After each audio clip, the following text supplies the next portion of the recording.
जय भीम, नमो बुद्धाय। बीपीटीवी news channel पर आप सभी का बहुत बहुत स्वागत है। मैं हूं जगदीश सतनामी। आज के हमारे खास एपिसोड पर हमारे साथ जुड़े सभी मेहमानों का मैं बहुत बहुत स्वागत करता हूं। आज हमारे बीच में बेचर भाई राठौर साहब जुड़ चुके हैं। पूर्व राष्ट्रीय अध्यक्ष वामसेप लुकमान, डॉक्टर लुकमान सर जुड़ चुके हैं, वाइस चांसलर अलीगढ़ से।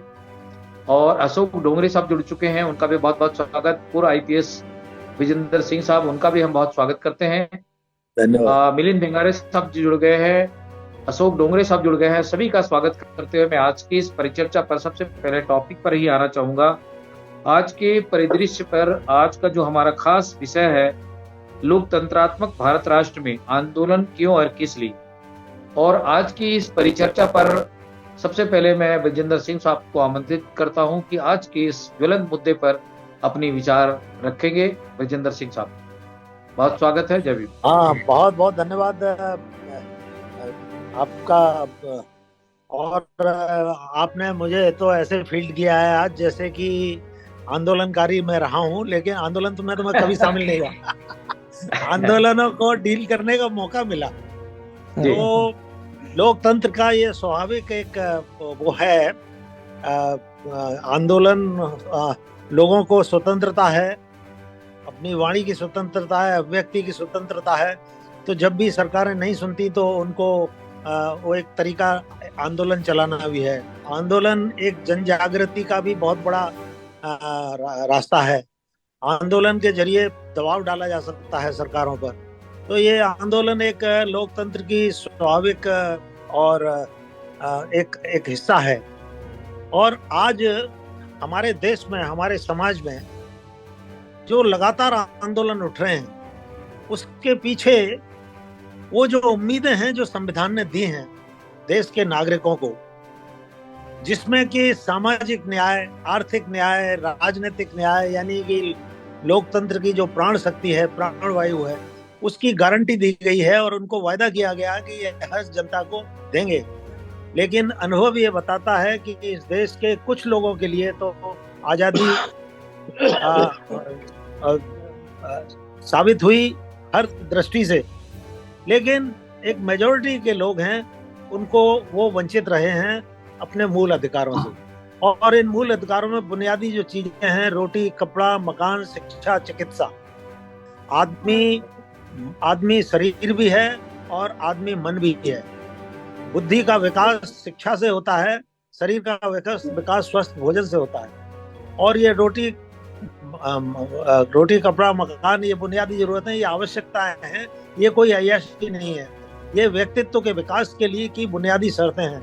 अगर देश की मेजॉरिटी को शिक्षा, बुनियादी शिक्षा तक उपलब्ध न हो, स्वास्थ्य सेवाएं उपलब्ध न हो, तो एक ऐसे भारत की कल्पना करना जो विश्व शक्ति बनेगा, विश्व गुरु बनेगा, ये कोरा ख्याल हो सकता है, ये हकीकत नहीं हो सकती। अगर सचमुच देश को आगे बढ़ाना है तो हमको उन हमारे संविधान के जो बनाने वाले थे, देश के आजादी के लिए जो जिन्होंने संघर्ष किया था, उन्होंने ये कल्पना की थी कि देश के आखिरी छोर पर जो आदमी है उसको न्याय मिलेगा।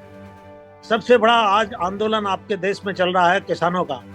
वो किसानों का जो आंदोलन था, 1 साल चला। शायद ही दुनिया में ऐसे आंदोलन होंगे जो सड़कों पर किसान बैठे रहे हों। और 1 साल बाद, उस वक्त मैं अमेरिका में था, तो मैंने देखा कि वो आंदोलन तीनों वापस लिए गए। और उसके पीछे मैंने एक बड़ी दिलचस्प घटना ये देखी कि मुजफ्फरनगर में दंगा हुआ था राजनीतिक कारणों से। वहां पर एक दल है, जाटों की पार्टी है, हमारे इकबाल साहब, लुकमान साहब ज्यादा जानते हैं, उस क्षेत्र के हैं। और उसमें मुसलमानों को उनसे अलग करने के लिए जाटों से हिंदू मुसलमान के नाम पर दंगे कराए गए थे। बाई चांस वो सब लोग इकट्ठे हो गए किसान आंदोलन के नाम पर।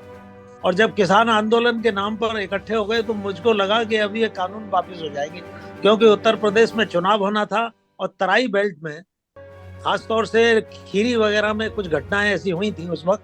ये 2020-21 की बात है कि जिसमें कि एक लिंचिंग की गई थी, लोगों के ऊपर गाड़ी चढ़ा दी गई थी। 8 आदमियों की हत्या हुई थी उसमें। और खास बात ये थी कि उसमें जो इन्वॉल्व थे वो हमारे यूनियन होम मिनिस्टर के बेटे इन्वॉल्व थे, उनका ड्राइवर इन्वॉल्व था।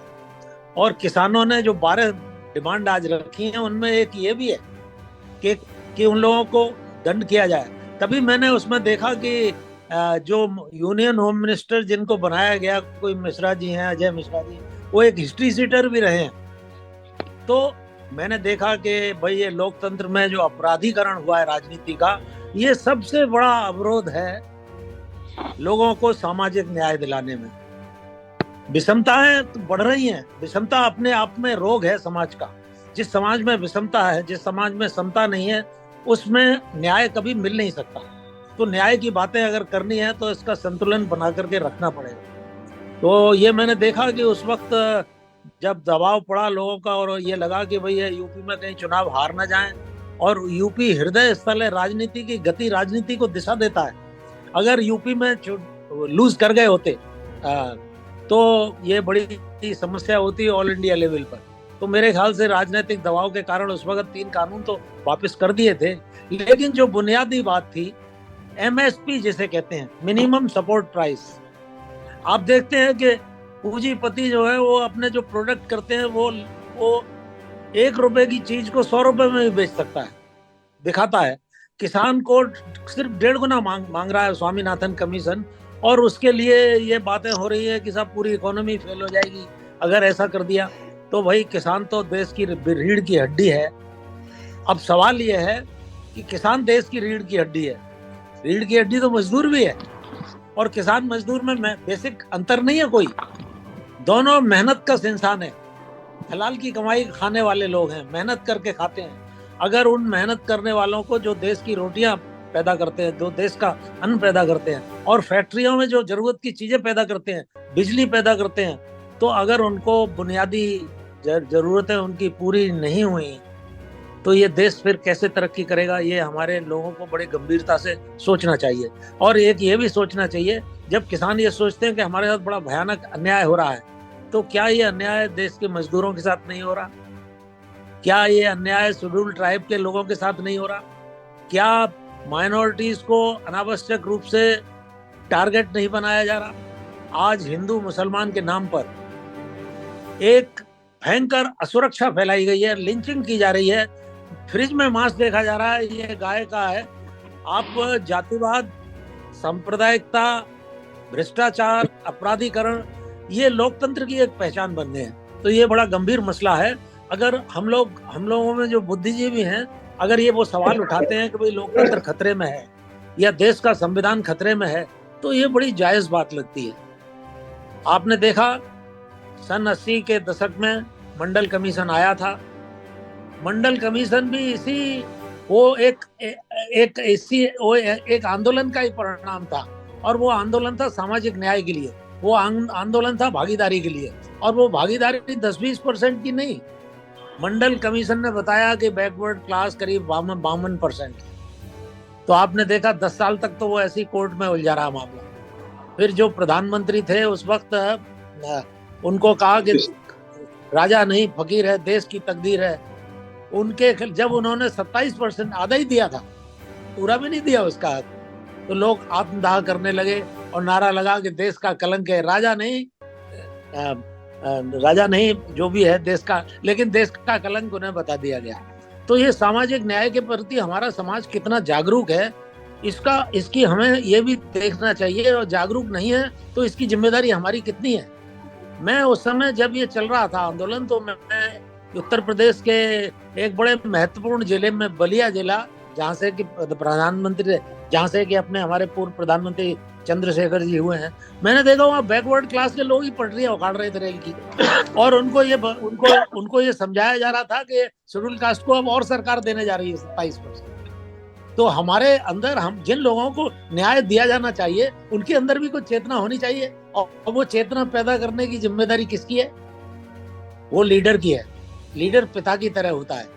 तो हमारी क्राइसिस जो है वो लीडरशिप की क्राइसिस, एक बहुत बड़ी क्राइसिस चल रही है कि जिन लोगों की जिम्मेदारी है कि वो देश के दबे कुचले गरीब मजदूर मजलूम वर्ग में चेतना पैदा करें, वो अपने पार्लियामेंट में जाने की फिक्र रहती है। उनको ये तो पता रहता है किस जात के कितने वोट है। उन्हें ऐसा लगता है, उनका जो उन्हें फिक्र इस बात की नहीं है। और मुझे तो ऐसा लगता है कि ये जो अपराधीकरण हुआ है राजनीति का, इसके और जो भ्रष्टाचार है, सबसे बड़ा भ्रष्टाचार इस देश का जातिवाद है, जो कि समता का उल्टा है बिल्कुल। समता के वायुमंडल को पूरा प्रदूषित करता है। अगर लोकतंत्र का कोई दुश्मन है तो ये जातिवाद है, क्योंकि यहाँ जातिवाद इंसान को इंसानी की जाति नहीं है, जानवरों की भी जात है, भगवान की भी जात है। तो दंगे जो है, अगर अब 10 दलित मार दीजिए, कोई नहीं दंगा करेगा, एक गाय मर जाएगी दंगा हो जाएगा। तो ये इस तरह की जो चेतना है हमारी, इस चेतना के खिलाफ मजदूर वर्ग में, किसान वर्ग में को सबसे बड़ी जरूरत है कि पहले तो उनकी एकता की है। 3,500 जातियों में 3,000 जातियों में किसान बटे हुए बताए जाते हैं। मंडल कमीशन की ये भी बताया जाता है कि 3,500 जातियों में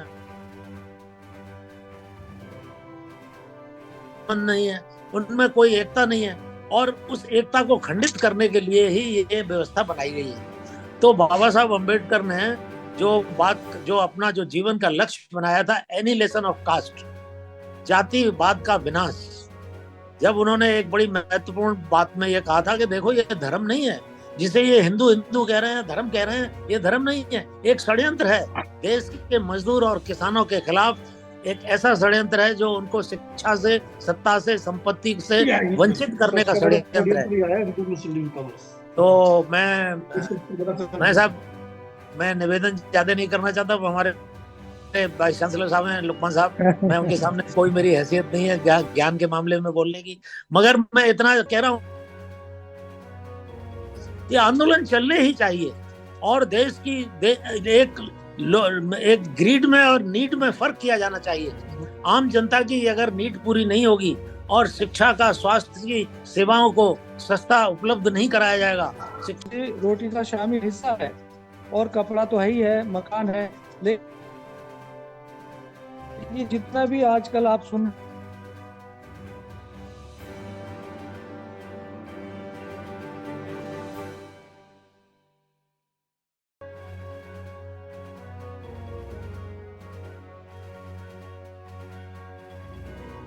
हेल्थ एंड हाइजीन पे उसका फोकस है, ना एजुकेशन पे है। और जैसे मैं अक्सर सुनता हूँ, भी सुनते हैं कि बहुत सारे प्राइमरी स्कूल में तो वक्त पे टीचर भी नहीं अवेलेबल हैं।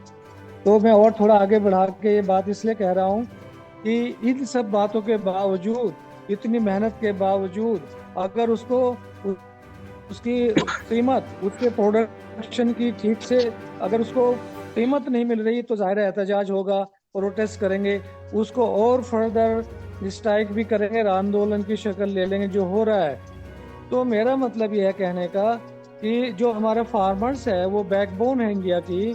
हमारी गवर्नमेंट को चाहिए कि उनको खुशहाल बनाने के लिए उनके लिए जो भी डिमांड्स है फूड को, इसकी MSP की, उस पर गौर करें, और स्वामीनाथन की जो रिकमेंडेशन है उसको लागू किया जाए।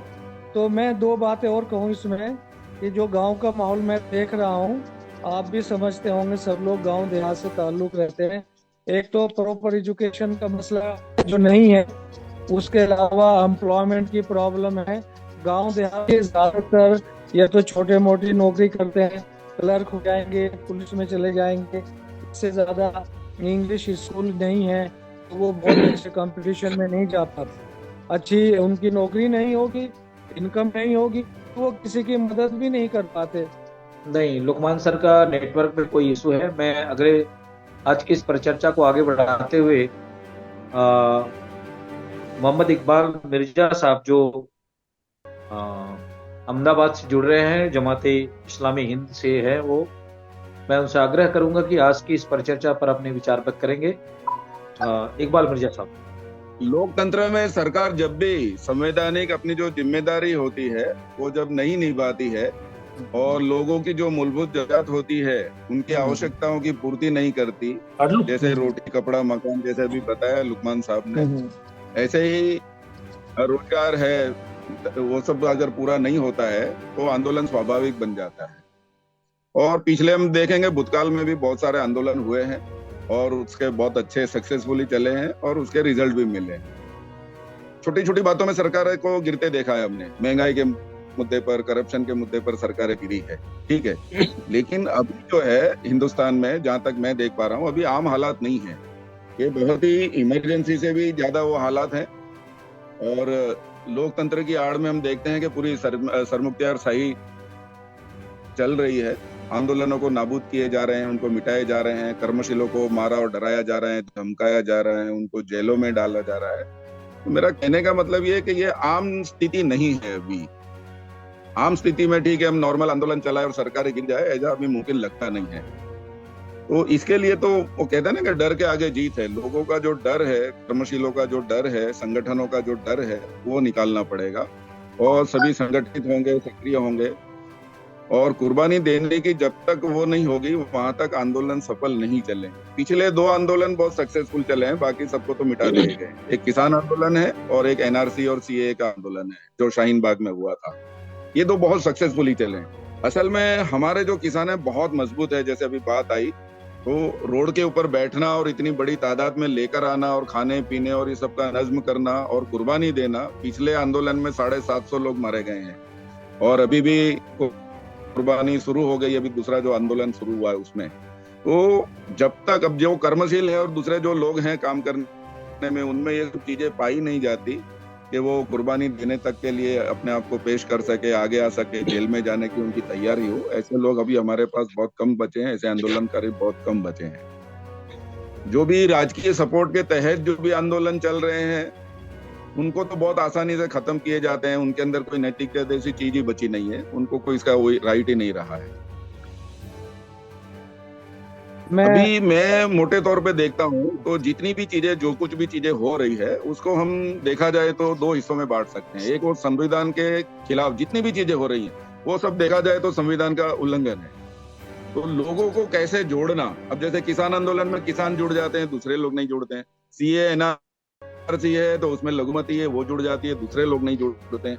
तो इतने बड़े मुल्क में 140 करोड़ जो जनता है, हमारी प्रजा है, उनको जोड़ने के लिए कोई ऐसा कॉमन मुद्दा होना चाहिए जो सबको छूता हो, सबको टच करता हो, सबको अपील करता हो। तो मेरे ख्याल से वो यही है कि संविधान के पक्ष में जो लोग हैं और जो लोग संविधान का उल्लंघन कर रहे हैं, जो लोग सत्ता में हैं, ये 2 ही मुझे अलग ग्रुप दिखाई दे रहे हैं। तो मेरा तो यही मानना है कि संविधान के ऊपर ये आंदोलन चलाने से संविधान में विश्वास रखने वाले, संविधान के पक्ष के जो लोग हैं, वो असल में बहुत बड़ी तादाद में है, बड़ी संख्या में है, और उन्हीं को जमा करना, ये मैं समझता हूँ कि आज के हमारी समाज की सबसे बड़ी जरूरत लगती है मुझे। 2024 में भी देखें तो सभी वर्ग जितने भी है, जैसे किसान की बात आई, मजदूर की बात आई, माइनॉरिटी की बात, जिनके जो भी अधिकार छीने गए हैं, वो सबको संगठित करना होगा, उनको सक्रिय करना होगा।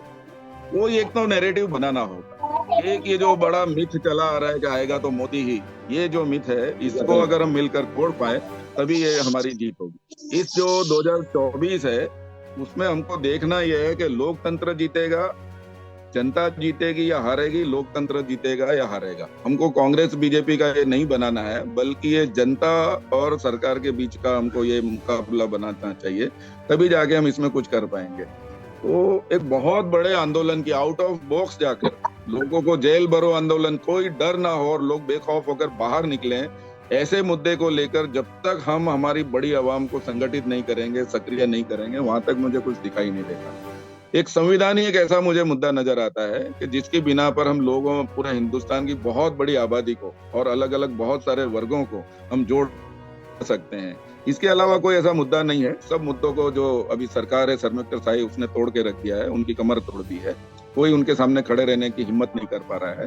तो मेरा मानना है कि हमको कोई ऐसा नैरेटिव बनाने की जरूरत है, कुछ ऐसी सोच पैदा करने की जरूरत है कि पूरे देश में सबसे बड़े वर्ग को, हम कहते हैं 85% है और 15% है, तो 85% को कैसे जोड़ा जाए, कैसे उसको इसमें तब्दील किया जाए ताकि ये जो सरमुख्तियारशाही है उनको हराया जा सके। तो उसके लिए कोशिश करने की मुझे जरूरत लगती है। तो ये आंदोलनों को कहीं एक मोड़ पर ले जाके उनको जमा करके कुछ करें, तभी कुछ आशा मुझे जगती है। बस यही आज के विषय के संदर्भ में मुझे कहना। जी धन्यवाद। बहुत शुक्रिया जी, बहुत शुक्रिया मिर्जा साहब। मैं आज की इस परिचर्चा को आगे बढ़ाते हुए फिर से अशोक डोंगरे साहब को मैं आग्रह करता हूं कि वो आए और आज की इस परिचर्चा पर अपनी विचार रखें। अशोक डोंगरे साहब। पूर्व जय भीम राष्ट्रीय साथी। अध्यक्ष अध्यक्ष हमसे की। भारत राष्ट्र पब्लिकेशन ट्रस्ट के इस संगोष्ठी में आज बहुत बड़े बड़े विद्वान लोग हैं। माननीय डॉक्टर लुकमान साहब, विजेंद्र सिंह साहब, इकबाल मिर्जा जी, हमारे पूर्व राष्ट्रीय अध्यक्ष विचर भाई राठौड़, और बाकी हमारे वाम सेठ के और इंसाफ के साथी। हमारा देश का जो संविधान का जो प्रियम्बल है, उसमें एक वर्ड है सेकुलर, मतलब धर्मनिरपेक्ष। तो उस शब्द में क्या अभिप्रेत होता है? जैसे आजकल दुनिया में जो राज्य संस्थाएं जो चल रही है वो 3 टाइप की चल रही है। एक है दैवीय राज्य संस्था, जैसे कि ईरान में जो राज्य संस्था है, जो वहाँ का जो शासन है, उसके ऊपर वहाँ के धर्म का पगड़ा है, मतलब उनका धर्म ही वहाँ का शासन चलाता है, वो हो गई दैवीय राज्य संस्था। दूसरी राज्य संस्था जो है वो जो फ्रांस की है, तो उसमें उन्होंने वो जो क्लियर कट है वो भी धर्मनिरपेक्ष है, लेकिन उनकी धर्मनिरपेक्षता और हमारे भारत देश की सेकुलरिज्म में काफी अंतर है, क्योंकि वहां पर उन्होंने टोटल उनका एक पोप, उनका क्योंकि उनके पास एक ही धर्म है, क्रिश्चियन धर्म ज्यादा करके, इसलिए उन्होंने उनके राज्य संस्था में कोई गड़बड़ नहीं करना चाहिए, इसलिए उन्होंने उसके अलग रखा है। और हमारी जो संविधान में लिखी हुई जो सेकुलरिज्म है वो थोड़ी सी अलग है, कि उसमें लिखा है कि भाई सभी धर्मों को हमको आदर करना है, हर एक को अपना अपना धर्म प्रसार और प्रचार करने का अधिकार है। तो ये जो हमारे संविधान में लिखा हुआ जो प्रियम्बल का जो बेसिक स्ट्रक्चर है, उसका उल्टा करने के लिए हमारे अभी की जो सरकार है, जो गारंटी देती है हर चीज की, उन्होंने ईरान के उल्टा कर दिया। मतलब धर्म संस्था में राज्य संस्था, मतलब धर्म संस्था अभी राजकीय लोग उसको चला रहे हैं। अभी फिलहाल में जो राम मंदिर का जो पूजन हुआ, जो उसका जो भी प्राण प्रतिष्ठा किया, क्या बोलते हैं, वहाँ शंकराचार्य को बुलाने के बजाय खुद हमारे देश के जो राष्ट्र पंतप्रधान है, जो मुखिया है, हालांकि कॉन्स्टिट्यूशन के हिसाब से उन्होंने तो नहीं जाना चाहिए, दूसरा कोई कर रहा है तो वहां जाके उन्होंने सिर्फ वहां पर उनको शुभेच्छा देने का काम रहता है, ऐसा हमारा संविधान बोलता है। तो ये जो खुले आम जो हमारे देश में जो धर्म सत्ता को उस पर कंट्रोल में लिया जा रहा है, और बाकी धर्मों के ऊपर अंकुश लगाने के लिए, उनको डराने के लिए ये कोशिश की जा रही है कि भाई आप लोग हमारे विरोधी है, आपको इस देश में रहने का कोई अधिकार नहीं है। जैसे मिर्जा इकबाल साहब ने जो बताया कि भाई NRC जो कानून आने वाले हैं कि भाई उसमें यही बताया जाएगा कि भाई आप इस देश के नहीं हो। धीरे धीरे बाद में वो SC के तरफ आएंगे, फिर ST के तरफ आएंगे। बाकी जो माइनॉरिटी है उनको कोई ज्यादा फिक्र नहीं है क्रिश्चियन लोगों की, लेकिन धीरे धीरे वो हर धर्म के ऊपर कब्जा करेंगे। अभी तो कुछ स्टेट में common civil code, uniform civil code लागू है, जैसे अभी उत्तराखंड में हुआ है, अभी आसाम में होने के चांसेस है। अभी ये धर्म सत्ता को कंट्रोल करने के लिए उनको फोर्स की जरूरत रहती है। अब वो फोर्स उनको कहाँ से मिलता है? वो फोर्स मिलता है कि इस देश में बेरोजगारी पैदा करना। अभी हाल में ही कांग्रेस ने, जैसे कि बीजेपी सरकार ने व्हाइट पेपर निकाला कांग्रेस के राज का 2014 तक का, तो उन्होंने उसके ऊपर एक ब्लैक पेपर निकाला कि भाई 2014 से लेके आज तक इस देश में क्या हो रहा है। तो उसकी बातें हमारे आंदोलन से, जो हमारे आयोजक ने जो आज का जो सब्जेक्ट चुना है, ऐसा नहीं कि हमारे आज तक हमारे देश में कोई आंदोलन नहीं हुआ है। लोकतंत्रात्मक भारत राष्ट्र में आंदोलन क्यों और किस लिए? 1950 से लेकर उसके पहले भी और उसके बाद में हमारा देश लोकतंत्र होने के बाद भी बहुत आंदोलन हुए हैं, लेकिन आयोजक को आज के घड़ी में ऐसा क्या डिजास्टर आया है, सचमुच इंटरनेशनल डिजास्टर आया है। तो ये इंटरनेशनल डिजास्टर को अगर हमको उसको ये करना है, उसको कंट्रोल करना है, उसको मिटिगेट करना है, तो हमको कौन से तरीके से आंदोलन, कौन लोग रहेंगे, कैसा चलाना है, कौन सा नजरिया रहेगा, कौन से सब्जेक्ट रहेंगे, ये सोचने के लिए, मजबूर करने के लिए मुझे लगता है कि हमारे आयोजक ने आज का सब्जेक्ट रखा है। इकबाल मिर्जा साहब ने काफी अच्छी ढंग से बताया कि भाई हमको एक नए तरीके से हमको आगे आना पड़ेगा। जैसे कि महात्मा फुले ने जो बताया था कि भाई मित्र कौन और शत्रु कौन, जैसे कि गुलामगिरी नाम का जो उनका जो किताब है उसमें सेठजी भट्टजी और शूद्र अतिशूद्र उन्होंने बताया था कि सेठजी भट्टजी हमारे शत्रु है और शूद्र अतिशूद्र हमारे मित्र है। यही हमको धागा पकड़कर हमको हमारा आंदोलन आगे चलाना है।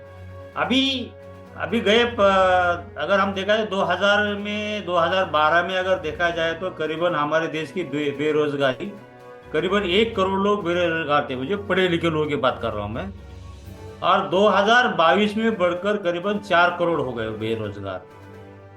केंद्र सरकार के जो खुद के जो संस्थान है या उनके जो खुद के ऑफिसेस है वहां पर करीबन 10 लाख जो पद है वो खाली पड़े हैं। ग्रेजुएट और पोस्ट ग्रेजुएट की जो बेरोजगारी है लगभग करीबन 33% उनका अनएम्प्लॉयमेंट रेट है। करीबन 3 में से सिर्फ 1 नौकरी के तलाश में असफल रहता है। यही कारण है कि इंजीनियर कुली बन रहा है, पीएचडी हुआ हमारा उम्मीदवार है वो रेलवे चपरासी बन रहा है, और हर 2 घंटे बेरोजगार व्यक्ति आत्महत्या करके मर जाता है। दूसरा जो है कि हमारे 2014 के बाद जो इकोनॉमिक ब्लंडर हुआ है, आर्थिक भूल हुई है। 2014 में विश्व बाजार में जो हमारा 85% हमारा जो खर्चा करीबन हमारे ऑयल इंपोर्ट के ऊपर जाता है। मैं माझी थोड़ी मीटिंग चालू है, थोड़ा नहीं करते तो उसकी जो साहब थोड़ा समय का ध्यान रखते हुए बात रखें। एक बैरल की कीमत है करीबन $79, मतलब 159 लीटर के लिए उसके एक बैरल की कीमत है, मतलब 41 रुपीज को 1 लीटर लगता है। लेकिन फिर भी हमारे देश में उसकी कीमत अभी भी जैसे परभणी जैसे शहर में करीबन 110 रुपये 112 रुपये है। और ये कीमतें कम होने के बावजूद भी हमारी सरकार हमारे इसके कच्चे तेल की कीमत, मतलब पेट्रोल की या डीजल की कीमत नहीं करी। उससे क्या हो रहा है कि हर चीज की कीमत बढ़ रही है, और जीएसटी हो या नोटाबंदी के कारण इसी पूरे अर्थव्यवस्था को तहस नहस कर दिया। किसान की बात देखें तो पूरा वो डिस्ट्रेस है। हमारे बिजली साहब ने बता कि उनको जो स्वामीनाथन के रिकवरी के हिसाब से उनको जो मिनिमम सपोर्ट प्राइस मिलना चाहिए थी, मैं 2 मिनट उनको अभी तक नहीं मिली है जी। तो ये सरकार ने जो पूरा पिछले साल में जो किसानों को आंदोलन चला, वो 3 उन्होंने जो काले कानून लाए थे वो खत्म करने के लिए उन्होंने आंदोलन चलाया था। उसके लिए अभी के सरकार को उनको झुकना पड़ा था जी। तो पीएम फसल बीमा योजना में बीमा कंपनियों को करीबन 3,40,000 करोड़ का मुनाफा कमाया उन्होंने, बीमा कंपनियों ने। लेकिन अभी यह देखा जाए तो अभी का जो रिपोर्ट है जो आ रहा है कि हर घंटे 1 किसान आत्महत्या करता है। अभी हम देखा जाए तो जो मेरा जो फील्ड है वो है कामगारों का, तो कामगारों का जो उसको तो टोटली अबंडन किया है। उनके जो बैठ जाते हैं मौज मस्ती। देखा जाए तो कुछ डिस्टरबेंस आ रहा है। तो अशोक जी 2 मिनट चाहूंगा मैं, अगर मुझे मिले तो 2 मिनट सिर्फ, है ना? जी जी बिल्कुल सर। आज मैंने जो है बाजार से गेहूं मंगाया, व्हीट, तो उसकी कीमत है 2400 रुपया क्विंटल, 2400। मैं ये कह रहा हूँ कि जब सीजन आता है, ये एमएसपी की जो डिमांड है ना किसान की, वो इसलिए है कि अगर एक कीमत मुकर्रर हो जाएगी, लिमिट हो जाएगा कि हमारे जो प्रोड्यूस है उसकी कीमत ये होगी, एमएसपी मिनिमम सपोर्ट प्राइस, कोई प्रोसेस नहीं, तो जो हमारा का जो अनाज बिक रहा है, जो गेहूं की बता रहा हूं मैं, व्हीट की, वो 2100-2200 रुपया क्विंटल बिका मैक्सिमम। मेरा तो जो है 2000 रुपये क्विंटल बिका था। लेकिन आज मुझे अगर जरूरत पड़ती है तो 2800 या 3000 रुपये क्विंटल अनाज मिल रहा है। तो बाजार में आटा जो है 5500 या 5,000 रुपए क्विंटल बिक रहा है। मेरा मतलब यह कहने का कि 1 किलो की कीमत लगाए तो 20 रुपए जो है उसके बढ़ गए, यानी 1 किलो पे जो गेहूं का कीमत 30 रुपए था, आटे की कीमत 50 रुपए या 55 रुपए है। तो क्या पिसाई इतनी महंगी है कि 1 किलो में 30 रुपए मिल जाएंगे? ये एक चेक नहीं है गवर्नमेंट का। नहीं, मैंने ये कहा कि अगर आपका अनाज जो है, व्हीट जो है 3,000 रुपए क्विंटल बिक रहा है, तो आटा बाजार में 5,000 रुपए क्विंटल है। ये मेरा मतलब कहने का। जी। 10 किलो का बैग 580 रुपए का है। ऐसा नहीं हो सकता, बिल्कुल गलत है ये तो। हाँ, तो देखिए, आप आटा आपको बाजार में आप आशीर्वाद का या किसी और शक्ति भोग या किसी और का आटा लाएंगे, उसकी कीमत देखिए और किसान के जो अनाज है उसकी कीमत देखिए, तो आप उसका अगर अंदाजा लगाएं, बाजार किसान को वो ही अनाज जो उसने पैदा करके बेचा है, अगर उसको बाजार। जी जी, आपका जो आशय है वो हमारे दर्शकों तक आ गई है लुकमान सर का। और मैं चाहूंगा कि समय का ध्यान रखते हुए आज की इस परिचर्चा को मैं विराम देने से पहले आभार बेचर भाई राठौर साहब से मैं आग्रह करता हूं कि वो, उनकी भी आवाज थोड़ी खराब है, वो अपनी बातें रख दें। राठौर साहब। सभी साथियों को जय भीम। मेरी आवाज नहीं है, मैं ज्यादा बोल नहीं पाऊंगा, लेकिन जो आज का सब्जेक्ट है, विषय है लोकतांत्रिक तंत्रात्मक भारत राष्ट्र में आंदोलन क्यों और किस लिए। आज हर क्षेत्र में आंदोलन चल रहा है। हालांकि आंदोलन के लिए डिस्कनेक्ट हो पहले जो पाबंदी थी उसको हटाकर संविधान ने अनुच्छेद 14 से लेकर 32 तक आपको काफी अधिकार दिए। अनुच्छेद 19 से 22 तक सारे आंदोलनात्मक और आपके अधिकार के लिए जो भी कुछ करना है उसके लिए आपको संविधान में इसके प्रावधान किया है। लेकिन आज किसान आंदोलन कर्मचारियों को चल रहा है, आरक्षण का आंदोलन चल रहा है, बहुत सारे आंदोलन चल रहे हैं। तो इसमें जो बहुजनों का जो हिस्सा है वो भारत देश में 85% से ज्यादा है, और सारे लोग आज आंदोलन के लाइन पे खड़े हैं। और इस देश के मुद्दे पर लोग पहले जिस तरह से दबाते थे आज भी दबा रहे हैं। तो मैं ज्यादा नहीं बोलते, इतना ही कह रहा हूँ कि जितने भी हमारे साथ है, जितने भी संगठन है, सभी लोग इकट्ठे होकर आंदोलन की दिशा और दशा दोनों को दुरुस्त करके संवैधानिक अधिकारों को भारत के जन जन तक पहुंचाकर भारत को और भारत के संविधान और संसदीय प्रणाली को बचाने के लिए आप सबको आने वाले इलेक्शन में, आने वाले समय में आपको अपना सामाजिक और राष्ट्रीय उत्तरदायित्व निभाना है। मैं ज्यादा न कहते हैं, आप सबका धन्यवाद करता हूँ। जय भीम, जय भारत। मिलिंद बेंगारे साहब, अपनी आवाज म्यूट करें। हाँ सर जी, अपनी बात रखें संक्षिप्त में, समय का ध्यान रखें। साथियों, अभी अभी लोकतंत्रात्मक भारत राष्ट्र में आंदोलन की जरूरत क्यों, इस सब्जेक्ट पे हमारे इस YouTube चैनल पे माननीय विजेंद्र सिंह साहब, माननीय इकबाल मिर्जा साहब, माननीय बेचर भाई राठौर, माननीय अशोक डोंगरे साहब, जनाब लुकमान खान साहब, इन्होंने बहुत बड़ी बातें रखी, इस विषय को अच्छा से न्याय दिया। आज जो समाज में जो आंदोलन चल रहे, किसान का आंदोलन हो, कर्मचारियों का पेंशन का आंदोलन हो, उनको पेंशन मिलना चाहिए रिटायर होने के बाद, जो ही आंदोलन चल रहे, एनआरसी का, अभी लुकमान साहब ने और जनाब इन्होंने इकबाल साहब ने बहुत अच्छा बताया कि ये आंदोलन चल रहे एक तरफा हो रहे। किसानों का आंदोलन किसान ही लड़ेंगे, कर्मचारियों का आंदोलन कर्मचारी ही लड़ेंगे, और एनआरसी का आंदोलन जिनके लिए वही लड़ेंगे। तो ये बात गलत है।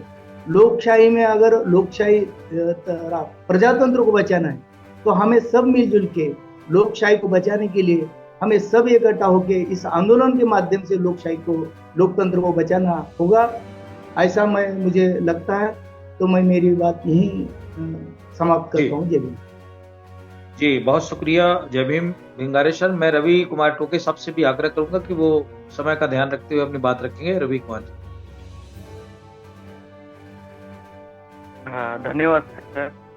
और आप सभी मान्यवरों का भी धन्यवाद। आज के वक्तागण श्री माननीय विजेंद्र सिंह, पूर्व एडीजीपी उत्तर प्रदेश, माननीय इकबाल मिर्जा, महासचिव जमायत इस्लामी हिंद, माननीय बिचिर भाई राठौर, पूर्व राष्ट्रीय अध्यक्ष बामसेप, माननीय अशोक कुमार डोंगरे सही, पूर्व राष्ट्रीय उपाध्यक्ष बामसेप, माननीय जनाब मोहम्मद लुकमान खान सर, पूर्व वाइस चांसलर, माननीय मोहम्मद अली, जोहर यूनियन उत्तर प्रदेश हरियाणा, और इस संगोष्ठी के संचालन माननीय जगदीश जी सतनामी जी, इनका भी धन्यवाद। और माननीय आर.एस. टोके जो हमारे वीपीटी न्यूज चैनल के चेयरमैन है, उनका भी धन्यवाद। जो आज इस संगोष्ठी में शामिल सभी लोगों का धन्यवाद कर देता हूं मैं, और ये कार्यक्रम यही समाप्त हुआ। ऐसी घोषणा। जय भीम। जय भीम, नमो बुद्धाय। बहुत शुक्रिया। बीपीटीवी न्यूज चैनल को लाइक करें, शेयर करें और आज की इस महत्वपूर्ण परिचर्चा पर अपनी राय और प्रतिक्रिया से हमें अवगत कराएं। जय भीम, नमो बुद्धाय, सत श्री अकाल। आप सभी का बहुत बहुत धन्यवाद, शुक्रिया।